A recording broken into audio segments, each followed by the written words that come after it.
was very, very young, around, I don't know, 6 or 7, I wanted to be a designer. It was my dream.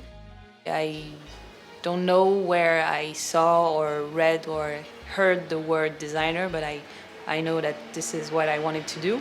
My parents has always been supportive. I think the first time I told them I wanted to do fashion, they said, oh, okay, she wants to do it. Let's let her do it and we'll see.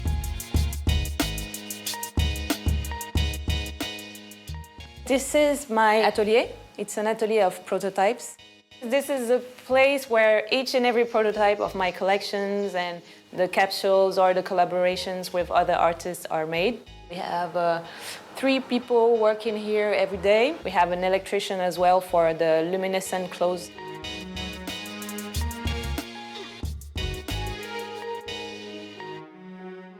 I presented my first collection with no idea of how I should present a collection, how a collection has to be. I draw some things, produced them, and presented them with no notion whatsoever of what was fashion or anything. It has a strong echo from people who saw it. It was really positive. And yes, I think it's one of the strongest memories, to realize that you just have to express things and take the risk.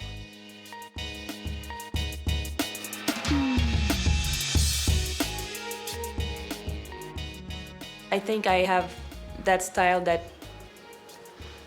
make people travel, because when we organize our fashion show, we make sure it is in a universe that represents the collection, that materialize the collection. And this is one of our strong assets, to be able to transport people. It's not just about fashion, it's about art, it's about expression, so people need to feel it and people need to enter your universe, and this is a really important thing to me.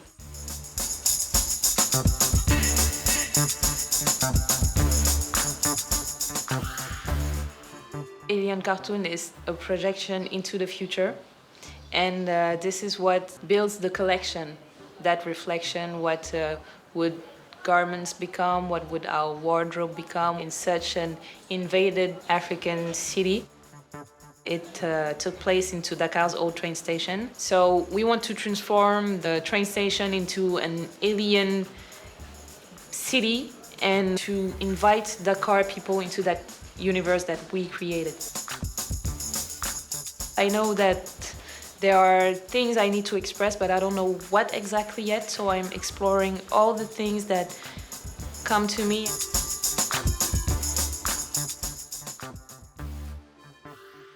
I try to, build a strong fashion brand from Dakar. I want it to spread throughout Africa, to spread throughout the world. This is why I'm doing it. I think we will succeed in, making this brand become international. This is really what I want.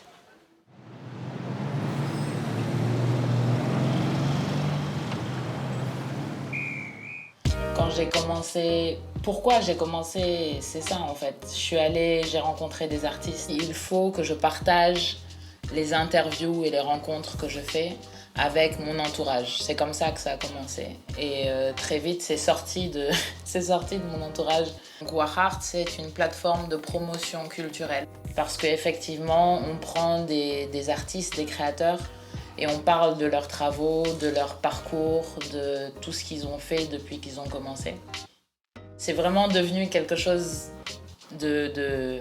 On n'est pas aussi vu que, je ne sais pas, un autre magazine d'actualité, mais ce qui est intéressant, c'est qu'on réunit aujourd'hui 45 000 personnes et ça fait une communauté de cultureux, de gens qui sont là juste pour apprécier du contenu culturel. Donc ça prouve que ça intéresse et qu'il y a un public pour ça.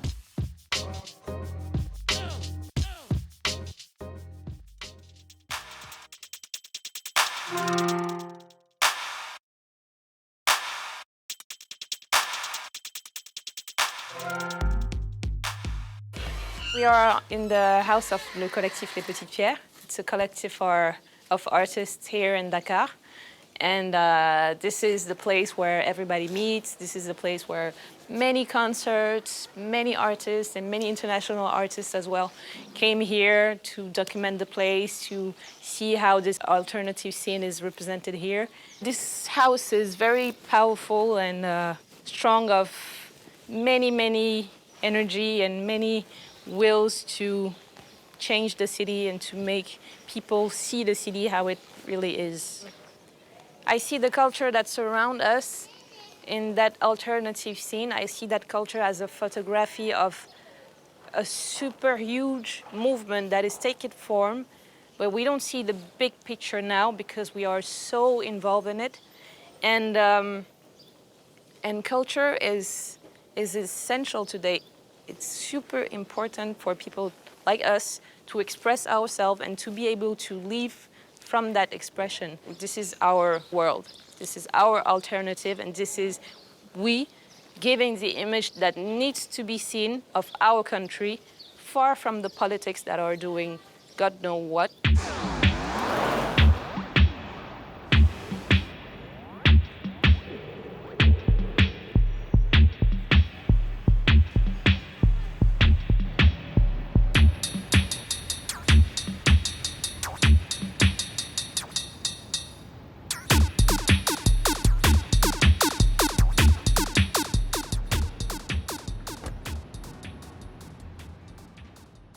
I think the most important media is social media.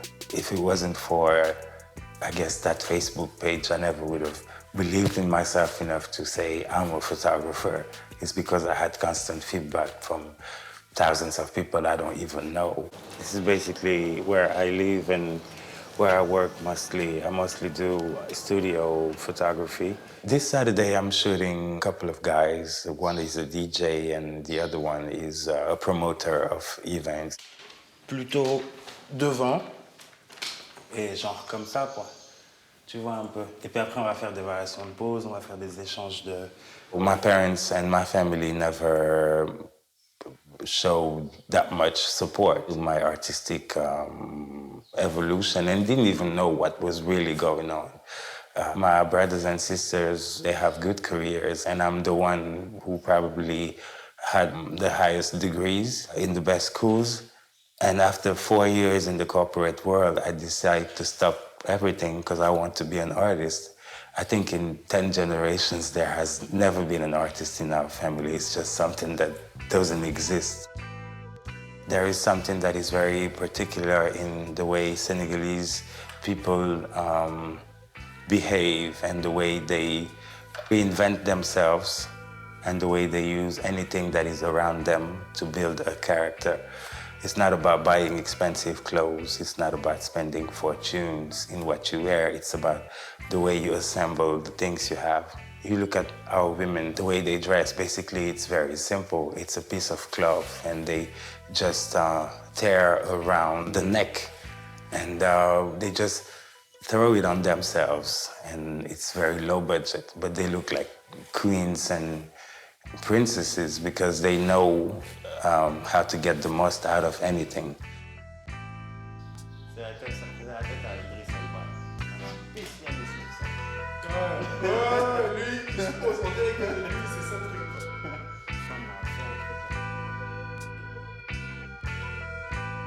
I've been working on this portrait series for about a year now. I have around 40 portraits of people that I call samples of this creative generation that I belong to. It's called the Studio of Vanities.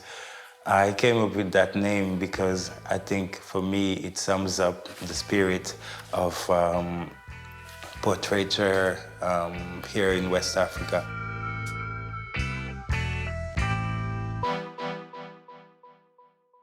My most recent work is the Hollywood project. The question we asked ourselves was, what if these Hollywood movies that made us dream when we were kids and that still make us dream were staged in Africa? What if Hollywood was in Dakar or Abidjan? What would these movies look like? We wanted it to be a big show. My mother came and I could see in her eyes, she was like blown away because She couldn't believe that people had so much interest in photography here in Dakar. This was the first time she saw my work staged to be shown, you know, an exhibition. And the day after, she told me how she didn't realize the role it played in the contemporary society here in Dakar. Ouais, ouais, ça c'est pas mal, ouais. Ouais, ouais, ouais, ouais, ça c'est bien. Cool.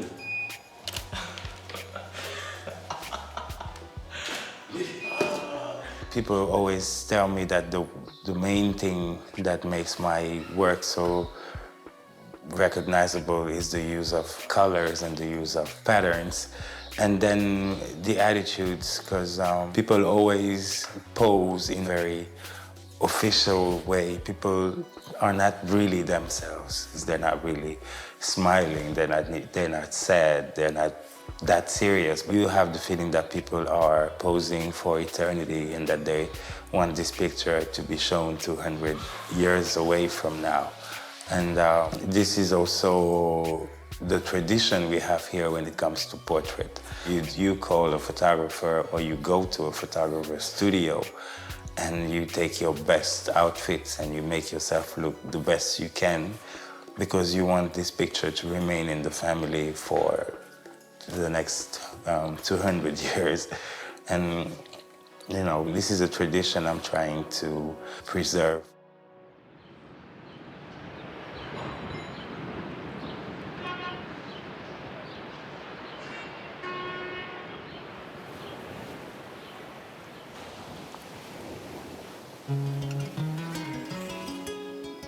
Dancing means, I think, freedom for me. That's really the place where if I know that, you know, I'm not well, I'm tired, I'm stressed, I'm not feeling good with myself, that's the place where I know I'm gonna be good there, you know.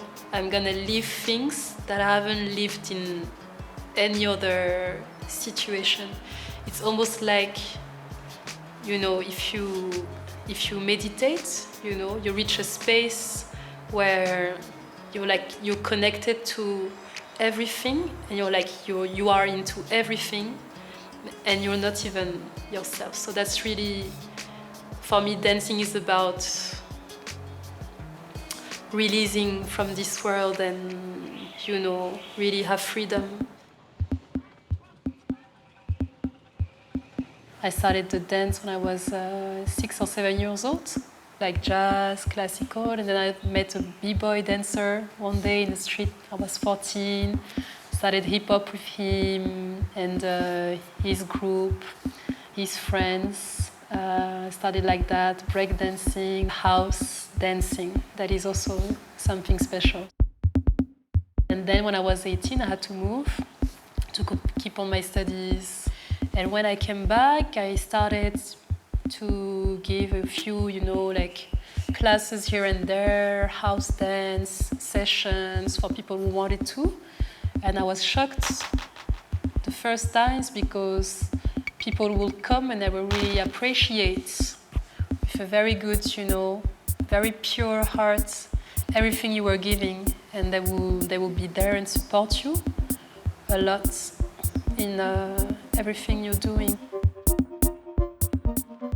I created my own group called In the House Dakar. So that's a group with which I've been doing videos.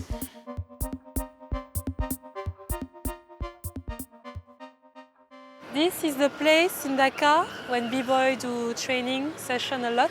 It's called Les Deux Voies, BBA. And usually like weekends, Saturday, Sundays, we meet each other, all meeting at Deux Voies, and people come here, freestyle, train. Sometimes we do battle. That's a street culture in Dakar. Woo! And more people are coming. I plan to have drummers and have a circle like cypher. It's what we call in hip-hop. When the hip-hop dancers, they do a big circle and then jump in, they freestyle, dance together. So we're gonna kind of experience that with hip-hop dancers. I also invited some other dancers from like Sabah, that is the traditional dance from Senegal. and we're gonna do that on drums. So we see. KHOUDIA Roodie. And before entering the circle, I'm like, beginning I was like, oh, and am I gonna do the step correct? And is it going to be okay? And you know, people are here watching. But actually, you just have to go, and you don't be afraid. You know, you go, you enter, you dance, and you go strong and hard, and you don't need to, you know, think, oh, am I finishing my movement right? Is it going all the way to the end? You really just do it. You don't. It's maybe less mental approach, you know, of the movement, and that brings me a lot because it helps me really live the present moment.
It's really spontaneous and really strong, lively, and in the moment. Like you live in the present moment. Right now, this is what is happening.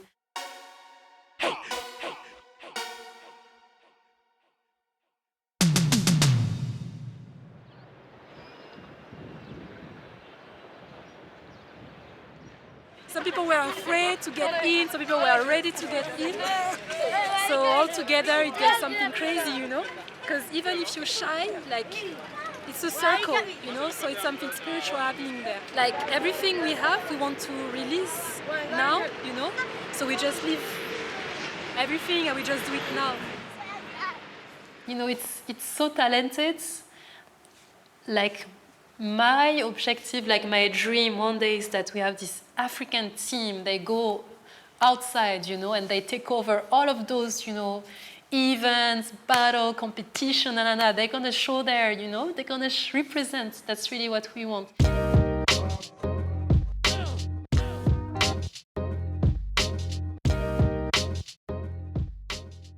Moi, ce qui me choquera toujours, c'est quand je suis revenue au Sénégal en 2010, on m'a demandé pourquoi. Pourquoi je ne suis pas restée en France, pourquoi je suis rentrée ici, parce qu'il n'y avait rien à faire ici. Et pour moi, OMAR VICTOR DIOP, KHOUDIA et SELLY RABY KANE notamment, il y en a beaucoup d'autres, sont des gens qui ont compris ça, qu'il fallait revenir au Sénégal et investir ici et développer selon leur secteur d'activité quelque chose, parce que tout reste à faire ici et si c'est pas nous qui le faisons, qui va le faire, quoi. On va pas attendre encore 50 ans ou 100 ans pour changer les choses. On n'a plus de temps à perdre, quoi.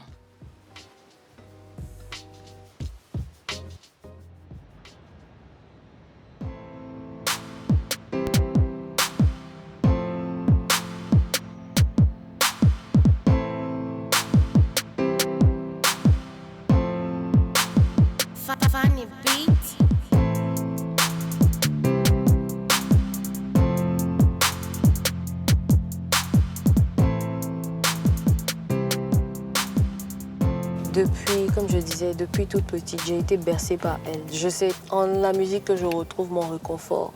Je crois en ce que je fais. D'abord, comme je dis toujours, Fanny Beat. Mon beat agresse, mes mélodies apaisent. Donc je pense que ça, c'est une particularité. Je peux avoir des mélodies assez douces. Des voix aussi, j'aime bien les voix. La guitare, toujours. Mais la plupart de mes beats, en fait, de mes percussions sont très agressives. En fait, c'est les deux personnalités. Je suis Fanny, ou Fille Désir pour certains, à l'état civil Fanny d'Azirignon, beatmaker ivoirienne et aussi étudiante en business management. Je vis à Abidjan et j'ai 22 ans. J'ai choisi la musique d'abord parce que je pense qu'elle fait partie intégrante de ma vie. Je dirais même que c'est ma vie, c'est ma passion première. J'ai toujours fait de la musique, j'ai toujours chanté, j'ai toujours écouté de la musique. Donc vivre sans elle serait un peu un suicide pour moi. Maintenant, je veux faire carrière dans la musique parce que je pense que je peux vivre de ça, en fait. Et je veux réaliser ce rêve-là que j'ai depuis toute petite, de pouvoir un jour représenter dignement mon pays quelque part dans ce domaine-là. Tu sais qui c'est ce négro qui a trop de style. Ce MC qui lui, tel un chiffon tétal. Ok.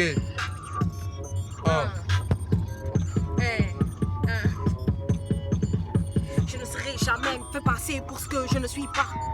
Je sais que c'est pas la plus belle, tu vois, je me plains pas. Moi, je m'assume, mon identité, c'est ma signature. Je suis donc fier, ce que je suis, en toute possibilité, je ne pas, je le crie. Certaines personnes diront de moi que je suis narcissique et moi, je les entends pas. Moi, je vis ma vie et même plus, je les oublie. Car à force de me critiquer, ils veulent plutôt s'occuper de leurs problèmes qui les vexent, qui les agressent, mais moi qui me laisse plus en plus perplexe. Ha! Moi les gens je les crains mais pas tous. Je ne vis que pour moi et pas pour tous. Et juste sans savoir se fier aux apparences. Il faut du temps pour savoir la transparence. Pour moi la seule personne capable de juger c'est Dieu le Père. Car celui responsable du sang qui coule dans mes veines. Hey. Pour une femme beatmaker surtout c'est pas vraiment facile parce que dès l'instant que tu es une femme et en plus que tu es beatmaker, on a du mal à te faire confiance. On se dit peut-être que tu ne connais pas vraiment ce domaine-là. Ou encore que, comme on dit, tu vas te casser la figure. Que je suis une femme et que je peux être beatmaker. Je veux inspirer un peu tout le monde, surtout les femmes, les parents aussi. Parce qu'il faut dire qu'en Côte d'Ivoire, ou surtout même en Afrique, quand un enfant a certaines capacités en musique ou a certaines connaissances, c'est pas facile de pouvoir les développer parce que tout de suite on se dit que c'est quelque chose de barbare, c'est pas quelque chose qui peut nous emmener loin. En Côte d'Ivoire, tu n'as pas fait de grandes études ou si tu n'es pas un cadre quelque part dans une société, ça veut dire que tu n'as pas réussi. Moi, je ne suis pas d'accord. Je pense qu'on peut très bien vivre de sa musique. Donc, quand mes parents m'ont dit qu'il fallait que je fasse un choix entre mes études et la musique, ce qui n'est pas facile parce que suivre deux lièvres à la fois, c'est vraiment pas évident. Être à fond dans la musique et en même temps être à fond dans les études, c'est deux choses différentes. Mais on m'a demandé de faire un choix. Et moi, je me dis que les études que je fais en business management, je peux carrément les insérer dans cette musique que je fais. Je peux insérer dans les projets que j'ai. Parce qu'en Côte d'Ivoire, ici, je prends pour exemple la Côte d'Ivoire, il n'y a pas vraiment de manager dans ce domaine-là. Donc, pourquoi pas?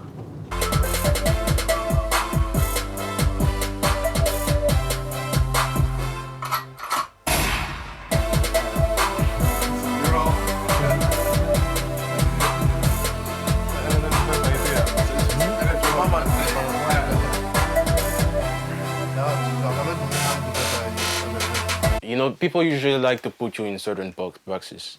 So they, you know, when they see a girl, they really expect a girl to be, you know, making music and being the master in the studio, for example. Even before they could hear it, they were already judging her by the fact that she's a female. J'ai essayé de les convaincre même si ça n'a pas été facile. À un moment, il fallait que je vende mon matériel, c'est-à-dire ma carte son, mon micro, tout ça, pour prouver à mes parents que voilà, je ne voulais pas négliger les études, je voulais les continuer. Mais en même temps, petit à petit, j'ai essayé de leur montrer aussi que je peux avoir des chances dans la musique. Je peux vraiment avoir des chances dans la musique. Et je pense qu'ils ont compris.